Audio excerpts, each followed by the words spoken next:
Hello and welcome back to the Real Music Talks. Today's guest is Luke Parkinson, a drummer from Brighton.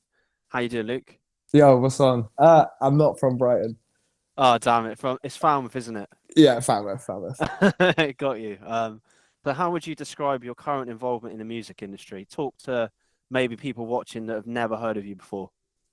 So currently, I've only recently moved to Bristol, but I'm just working with musicians that I know from university. So people that have moved up to like Bristol, Bathway. I'm working with a load of people trying to put some live music out and just thriving to play a live gig again. So that's me at the moment. Yeah, got a couple projects going, and yeah, For sure, it's been quite difficult with everything that's been going on. Like everyone's just for craving sure. more like live music and that. So talk me through your history a little bit. Like, when did you first get into music and drumming? So I was pretty young. I think I was about 5 or 6, and my mum made me do it for lessons at primary school, Yeah. and maybe a little older. I'm not sure. I'm bad with numbers and age, but so yeah, did a couple of lessons at primary school, and I was like, yeah, this is fun. And then as soon as they mentioned about grades, I was like, nah, don't want to do that. Like I think I buckled at the whole like theory side of things. So yeah, then sort of didn't do it again lesson wise. So, but had 2 drum kits. I had an acoustic and an electric, and continuously played. And then got into a band, uh, like nearing the end of secondary school. Well, mid secondary school, played the talent show, blew everyone's minds. With pretty good fun. That was our first gig. I'll remember that. And then, yeah, sort of just consistently played through up until uni. I studied acting at Falmouth, and then fell into this band called Milo Gore, who I've probably spent most of my time working with, playing live shows, touring UK. Really good fun. A lot of them are based in Bristol now, so that's good. Um, yeah, did through uni, did a load of session work with an array of genres. So I'm sort of in the pool of everything genre wise. But and yeah, here we are at the moment. Oh, released my most recent thing I released was a track called Break by a band called Sunsoak, and that was just before COVID happened. And then it was like, this is really, really dead to try and continue this. So yeah, and then I moved to Bristol. Makes sense. So would you say like working with artists from all those different genres like really helped kind of like develop yourself as a musician? Obviously, you mentioned you didn't do the grades and all that. So I guess what I'm trying to get is how did you like really learn and sort of hone your craft? So when I would practice, I would just play along to music that I liked at the time. And I remember playing along to Red Hot Chili Peppers, a band called The Gallows, Lower Than Atlantis. So like sort of pop, punk, rocky type music at that time.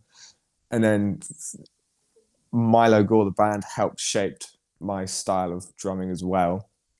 And then that kind of became a bit more alternative pop. But then, yeah, started working with like psychedelic rock people, acoustic singer songwriters, like hip hop, which is something that I'm also doing now at the moment. And that's really taken a big stride in what I'm sort of wanting to achieve. Like, I love Yusuf Days. He's an amazing drummer. But yeah, just sort of, I don't know, the whole theory side of things scared me. I still wouldn't know how to count a time signature, but I would know how to play in certain time signatures. It's a strange one for me. Yeah, I can relate to a lot of your musical taste and the way you Oh, approach cool. things as Okay. well. So like I look at it as like very much like listening. So you learn through like listening and like feeling the music as a like Yeah, definitely. There's a rather level than of like counting it. improvisation and creativity to it instead of watching a piece of paper and like just playing in time. I don't know. It lacks some sort of essence to me. Makes sense, I guess. Like if you look at yourself more as a creative rather than just like a drummer, right? Then Mm, it's yeah, about how you're like expressing yourself through your music.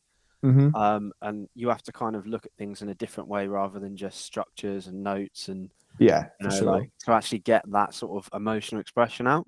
Hmm. Um, so I think this is a very personal question, I guess, to me. So what is your kind of involvement in actually writing songs with your band? Be good to hear about your kind of approach to that, if you have much involvement at all, or like how you feed your own personality into it.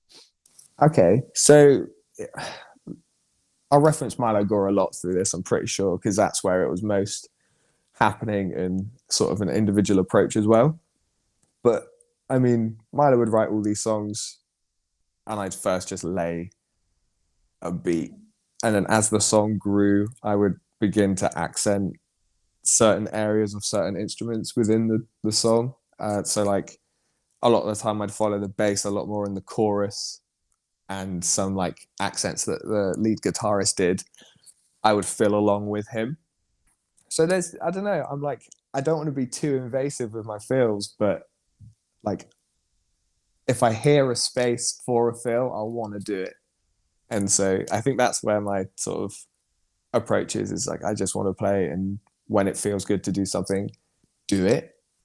I don't think I've ever played the same song the same, if that makes sense. Like, I've always added an extra, like, or just like a different feel, or I don't know.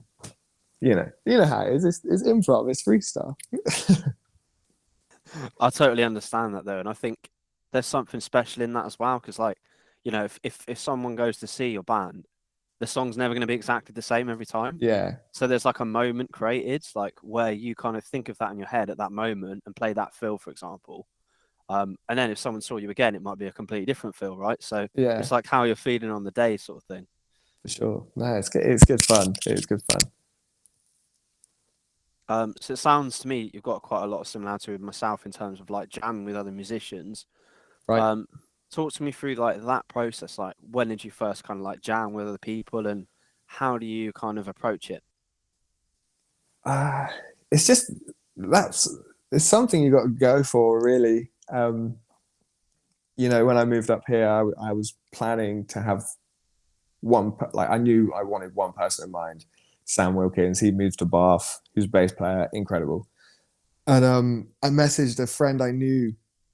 I was like, "Do you know a pianist who is in Bristol and wants to jam?" type thing. And basically, we did this one practice, and it was like, yeah, kicked it off, and it was great. And I think it's just that step of doing the first practice, or like finding the people you want to work with first. I've wanted, since being in Bristol, I've wanted to like approach jam nights and stuff, but I'm pretty slack in trying to figure out when they are and stuff like that. I think Mr. Wolf's is tomorrow or something. I'm not sure, but I think that's the way I approach jamming with people. Makes sense. And out of interest, why did you move to Bristol? Talk me through like the different areas you've lived in and how the music scene differs. Right. So when I started music, it was all I was in Cornwall. First band was in Helston, then moved to Falmouth, and then that's where all the most of the music thing was for me. Um, Wait, where was I going with that? What was the question? So talk me through the different areas you've lived in, and how the music scene differs in those Ah, areas. cool. My move to Bristol. Yeah. Uh, Falmouth was fun. There was a band called Ronnie Cook, again, incredible. And Whit, funnily enough, the bassist I work with, Sam, he was the bassist for Ronnie Cook. So that's how I know him. But there's always everything. You can find usually everything in Falmouth. You'll have all sorts of nights, club nights and stuff like that. Live music is another where it is it differs. There is a lot, so it's nice to go and see all this array of music. Moving up to Bristol, it's just like tripled, just the amount you can go to, the difference in music you can see, and all these cultures are just pocketed away in certain places, and you're like, wow, this is really cool to sort of experience. So yeah, just bigger and better, I think. And that is why I moved to Bristol, was just there is more going on within that scene. Cornwall lacked opportunity. Well, Falmouth did. It lacked opportunity to grow as a musician. Like if you're a band, great, like go for it. But if you're like a solo sort of session drummer, you'd want to go to a bigger place. Yeah, it makes sense. There's a lot more like different things to get involved with, and Yeah, obviously as a for session sure. drummer, really, it's getting as much work and as exposure as you can. Um, I also want to test myself and like play genres that I wouldn't normally try and do. I know I can call the line and say there's certain genres that I cannot do and would not do it justice, and I yeah, I hold my hands up to that. Like I wouldn't want to even dip my toe in it. But I do want to test myself and yeah, get the name out basically. and I saw you got like an endorsement deal recently. Like, talk me through the process of like applying for that and how you kind of ended up there. So there was an ad on Instagram, social media nowadays, eh? And basically this startup company were looking for essentially ambassadors or endorsement artists.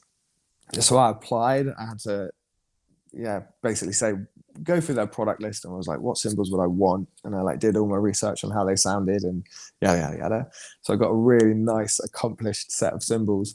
But I had to play a piece and sort of have a decent following on social media, which I don't think I do, but fortunately enough I did for them in their eyes. And I purchased the symbols at a discounted price, and now it's sort of a joint effort to sort of comment and promote each other's social media page. So, but yeah, they're banging symbols. They're in my bag over there. I mean, I know how expensive symbols can be, so it saves you a Yeah, bit of money right. there. Yeah, definitely. I think that was the main reason I did it. I was lucky. I was fortunate to get it. So, On that note as well, talk me through like maybe some of like the different jobs you've had other outside of like being paid to play drums, right? And then how you kind of balance that with like your involvement in music. it's difficult. Managing time on full-time work is difficult because more than likely the other person's working a full-time job as well at different times of the day. So it's you just got to make it work. But my previous jobs have mostly been in like customer service based roles. First job, I was an ice cream boy in an ice cream cafe, which was dope. I got coffee trained pretty young, so that was a good skill to carry through. I then went and worked at Tesco in the warehouse, transferred to the phone shop, so I was like slinging Tesco Mobile, who I'm with now, which is pretty cool. They're still going strong. And then moved to Falmouth for uni, continued for a little bit with the phone shop, and then quit because this is a commitment side of thing to my music. I had to quit my job to play a tour that I couldn't get the time off for. So just went for it. I was like, yeah, it's fine. Done. Gonna do it. And then, yeah, it went downhill a bit there. I worked at a pasty production line, and that was low. I didn't do that for very long. Couldn't hack it.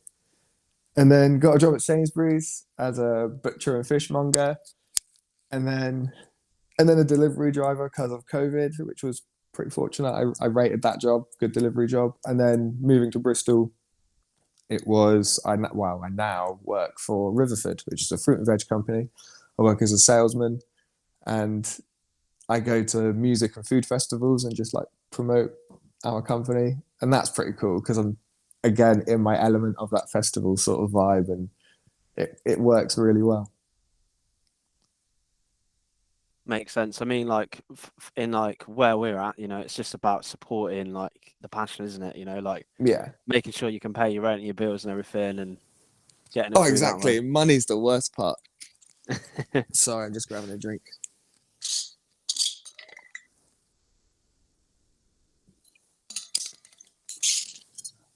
But yeah, we mentioned social media earlier. It'd be good to Yes. kind of talk through maybe your experience with social media and any like thoughts on social media, maybe like the positives and negatives. I don't rate social media all that much. I use it as a platform for humor, and then to obviously promote me as a drummer, but I do it in such a shit way that I don't think it will take off anyway. Like, I enjoy social media for the, like I said, the humor. So the way I approach it, I try and do, what I've tried to do is make light heart out of what I post. So it's pretty basic. Recently I've been posting more professional, more professional content, but you know, it is what it is. There's some silly stuff I've done. I have a mate, Billington, who is my videographer. He's done a lot of work with me and like outside of drumming as well. We close mates. Really good boy. He basically, if you do want to check it out, it's basically a Pucker T advert, which isn't sponsored by them or anything. We just did it off as a joke. We made like a Christmas sort of drum cover, and yeah, check it out. You got to see it. It's just a bit stupid and raunchy and funny, but yeah, social media is a joke. Just take it for what it is. Memes in it. No, that makes sense. It's good to not take it like overly seriously, I think. I'm So hoping there would be a level where I have to take it seriously. Like, yeah. if there's people that are like more commonly approach me being like, yeah, come on, let's do something, let's work together. I'd be like, okay, cool, let's do this. And then that's content that I can put out, and then it starts building a chain where I would become a bit more sensible. I just don't want to maintain an element of myself and that comical side, because I try and smile as much as possible. Like I can't be asked and being low and sort of down.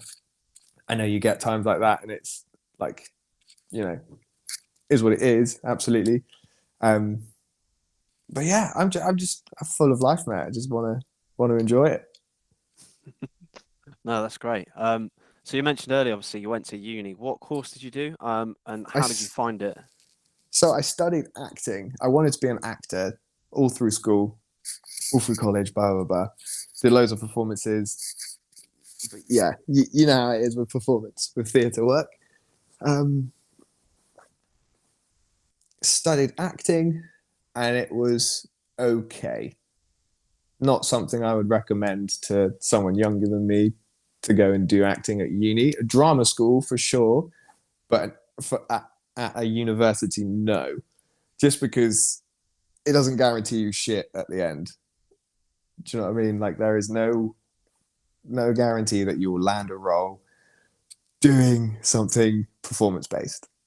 Really highly doubtful. And so you learn elements that can benefit you. They do benefit you, but a lot of the time you're just writing essays, and it's just writing about what you may or may not enjoy. I was a shit writer. I'm such a bad academic student, so did little as possible with the whole writing side of it. Scraped through performance because I just didn't put the time in, because I was so invested in my music. So uni was that time where I was like, right, I want to go and do acting. I want to be a performer. Switched, and I was like, music is everything to me right now. Like, and it has maintained that throughout. So I don't regret going to uni. Made great mates, had great times, but that's the whole experience. It can switch up and change your path. Makes sense. It's good you had that like realization. Mm. So like we've had quite a tough time, like with COVID and lockdowns and all Yes. that. How have you kind of dealt with it, and what kind of struggles have you faced? Well, first lockdown, I was living in Falmouth. I had 2 jobs. I was furloughed from one, and I was working 2 days at the other. And I was like, this is banging. Playing the drums all through the week, just putting out like funny videos on Instagram, just on my stories, and just being silly, trying to maintain a positive outlook on it all. And then I had to move home, which was only half hour down the road. It was easy move, like nice and easy. And that was to my mum's place. Beautiful place, beautiful house. And I have like a little shed in the garden, like a little cabin, which is fucking cool as fuck. Yeah, but as soon as I moved home, cut music. I just didn't do any music for a little bit. Just couldn't get into a routine or feel I want to say I didn't feel all that comfortable at home just because I had to learn everyone's routines again. I had to like not tread on several people's toes, and yeah, just had to be a bit observant at first. But yeah, it was later on through later lockdown. It was I wanted to get my shit back together and work with some people, but they're in the same sort of lull. Like people were just like, yeah, we'll do it at some point type thing. Like no, a lot of the people I approached were just a bit caught up with lockdown blues, I guess. So it was a struggle, and not just on the creative element of it. Like, you know, people did struggle in general. Like it was a horrible time for a lot of people. So I absolutely appreciate and respect that side of it. There was, yeah, I don't know. COVID sucked. It does. It still does. But I'm double jabbed, and I'm now trying to just get back on it, basically. Yeah, it definitely feels like we're kind of light at the end of the tunnel now. Like Yeah, it all for feels like sure. everything's going back to normal, and we can get our gig, tour, and everything like that Yeah. again. So what's the plan from here? Like, where do you see yourself in like 5, 10 years time? Hopefully getting paid to play the drums, man. Like, comfortably. I don't want to have to work another job. I just want to play the drums constantly. Like I find it's fun. I want that a year down the line. I want that 20 years down the line. Like that is it. I just love it. It's just good fun. Short and sweet. Absolutely. Yeah, no, love it. Yeah, for sure. But yeah, like when you're just doing something like that, it's one of those things like, follow your passion. You never have Yeah. to work another day in your life type thing. Mm. I'd love to travel the world with it. Like I drumming is what I want to carry me through this life. Like, you know, I want to see all the UK by playing the drums, not by traveling and selling fruit and veg. I want to go and see fucking Europe with a fucking pair of sticks in my back pocket and, go and snowboard and fucking be the house band for a season and just play and then snowboard and then play and then snowboard. Like I skate, I'm really into like all that like extreme sports stuff. So just be blessed, be really cool. Great stuff. So Luke, it's been great to chat today. We're nearly out of Yeah, time, thank you. but is there anything else you'd like to leave the audience with as we close out? Um, I feel like I'm on Hot Ones, mate. You like roll out the red carpet type thing. This camera, this camera. What have I got going on in my life? No, just if you've liked what you heard, check me out on Instagram. It's Luke_Parky. If you're a musician and you like the sound of me, hit me up. I'll play the drums for you. That's it, man. Thank you. It's been Thanks, great. Luke. Appreciate All your the time. best, man. Cheers. Nice one. Take care. Thanks for watching, everyone. Peace. See you next time.